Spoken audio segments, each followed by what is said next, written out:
ನಿಜವಾಗ್ಲೂ ಫಸ್ಟು ನಾವು ನಮ್ಮ ಭಾರತೀಯ ಸೇನಾಗೆ ಧನ್ಯವಾದ ಹೇಳಕ್ಕೆ ಪಡ್ತೀವಿ. ಅವ್ರು ಮಾಡಿದಂಥ ಅಭೂತಪೂರ್ವ ಕೆಲಸದಿಂದ ಈ ಜಯ ನಮಗೆ ಸಿಕ್ಕಿದೆ ಅಂತ ಹೇಳ್ಬೋದು. ಪಾಕಿಸ್ತಾನ ನಾವು ಗೆದ್ದಿದ್ದೀವಿ ಅಂತ ಹೇಳಿದ್ರು ಕೂಡ ಅದು ಮೋಸದ ಜಯ. ಅವರು ಕದನ ವಿರಾಮನ ಘೋಷಿಸಿದ್ರು ಕೂಡ ನಮ್ಮನ್ನ ಅವರು ಆಕ್ರಮಣ ಮಾಡಿದ್ರು.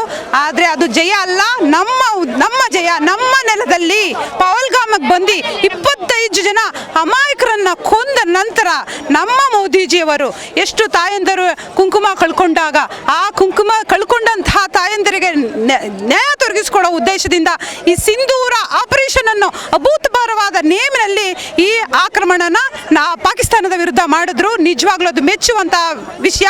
ಹೆಣ್ಣು ಮಕ್ಕಳನ್ನ ನಾರಿಮಣಿಯರನ್ನ ಮುಂದೆ ತೋರಿಸ್ಬೇಕು ಅನ್ನೋ ಉದ್ದೇಶದಿಂದ ಕುರುಶಿ ಮತ್ತು ಸಿಂಗ್ ಅವರು ನೋಡ್ರಿ, ನಮ್ಮ ಸೇನಾ ಮಹಿಳಾ ಮಣಿಗಳಿಗೆ ಎಷ್ಟು ಧೈರ್ಯವಂತರು.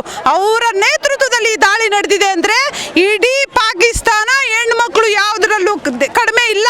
ನಮ್ಮ ದೇಶ ಹೆಣ್ಮಕ್ಳ ದೇಶ ಅನ್ನೋ ತೋರಿಸೋ ಉದ್ದೇಶದಿಂದ ನಮ್ಮ ಮೋದಿಜಿಯವರು ಮಾಡಿದಂಥ ಅಭೂತಪೂರ್ವವಾದ ಕೆಲಸ. ಇದರಲ್ಲಿ ಎಲ್ಲ ನಮ್ಮ ದೇಶದ ಜಾತಿ ಮತ ಬಿಟ್ಟು ಒಂದಾದ್ರು, ಯಾವುದೇ ಪಕ್ಷ ಬಿಟ್ಟು ಒಂದಾದ್ರು ನಮಗೆ ಏನು ಪ್ರೋತ್ಸಾಹ ಕೊಟ್ಟರು, ನಮ್ಮ ಸೈನಿಕರಿಗೆ ಪ್ರೋತ್ಸಾಹ ಕೊಟ್ಟರು.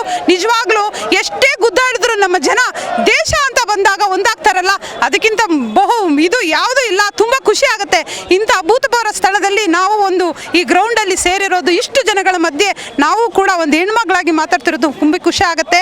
ಮೋದಿಜಿಯವರ ಕನಸು ನನಸಾಗುತ್ತೆ. ಇನ್ನು ಯಾವುದೇ ಅಟ್ಯಾಕ್ ಮಾಡಿದ್ರು ನಮ್ಮ ಮೋದಿಜಿಯವರು ಸುಮ್ಮನೆ ಕೂರೋದಿಲ್ಲ, ಅದಕ್ಕೆ ತಿರುಗೇಟ್ ಕೊಟ್ಟೇ ಕೊಡ್ತಾರೆ.